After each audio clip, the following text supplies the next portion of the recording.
आपने एक कहावत तो सुनी होगी, कोस कोस पर पानी बदले चार कोस पर वाणी। हमारे देश में 121 भाषाएं और 1600 से भी अधिक बोलियों का प्रयोग किया जाता है और ये विविधता ही है जो भारत को विश्व में अनेकता में एकता का संदेश देती है। लेकिन क्या हो अगर ये भाषा ही आपस में मतभेद पैदा कर दे। ऐसा ही कुछ माहौल आजकल देश में चल रहा है और राजनीतिक पार्टी इन्हीं भाषाई अंतर की आग में नफरत की रोटियां सेक रही हैं। नमस्ते, मेरा नाम प्रिंस और आप देख रहे हैं इन खबर। तमिलनाडु के मुख्यमंत्री हैं एम.के. स्टालिन। 19 नवंबर को भारतीय जीवन बीमा निगम यानी कि LIC को सीएम साहब ने अड़े हाथों ले लिया। दरअसल एम.के. स्टालिन ने LIC की वेबसाइट पर हिंदी भाषा के इस्तेमाल पर कड़ी आपत्ति जताई। उन्होंने LIC को अड़े हाथों लेते हुए कहा कि वेबसाइट को हिंदी थोपने के लिए एक प्रचार उपकरण बना दिया गया है। मुख्यमंत्री साहब सोशल मीडिया प्लेटफॉर्म X पर LIC के हिंदी वेब पेज का स्क्रीनशॉट शेयर करते हुए लिखते हैं कि LIC की वेबसाइट हिंदी थोपने के लिए प्रचार का साधन बनकर रह गई है। यहां तक कि अंग्रेजी चुनने का विकल्प भी अब हिंदी में प्रदर्शित होता है। उन्होंने यह भी दावा किया कि यह कुछ और नहीं बल्कि जबरन संस्कृति और भाषा को थोपने का और भारत की विविधता को कुचलने का प्रयास किया जा रहा है। स्टालिन ने हैशटैग हिंदी थोपने बंद करो के साथ पोस्ट किया कि LIC की स्थापना सभी भारतीयों की सहायता के लिए की गई थी। इसकी हिम्मत कैसे हुई कि वह अपने अधिकांश अंशदाताओं को धोखा दे।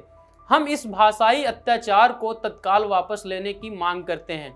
दरअसल हुआ यूं कि हाल ही में LIC की वेबसाइट पर अचानक हिंदी को प्राथमिक भाषा बना दिया गया, जिसके बाद से तमिलनाडु में उपभोक्ताओं को दिक्कतों का सामना करना पड़ रहा है।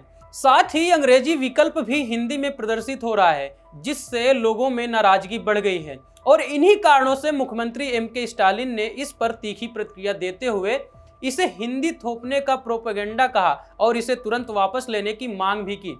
भाषाई विवाद का अगर इतिहास देखें तो तमिलनाडु में हिंदी थोपने के खिलाफ विरोध का इतिहास पुराना है। लगभग 1930 की बात करें तो उस दशक से शुरू हुए आंदोलन में 1960 के दशक में बड़ी पहचान बनाई।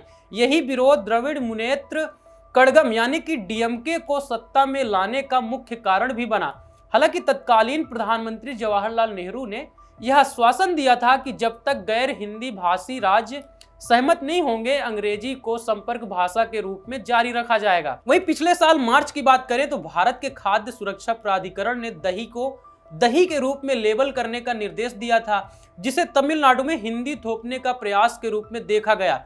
इसके अलावा नई शिक्षा नीति में 3 भाषा फॉर्मूला भी तमिलनाडु में विरोध का कारण बना, क्योंकि हिंदी को तीसरी भाषा के रूप में अनिवार्य करने का प्रयास माना गया।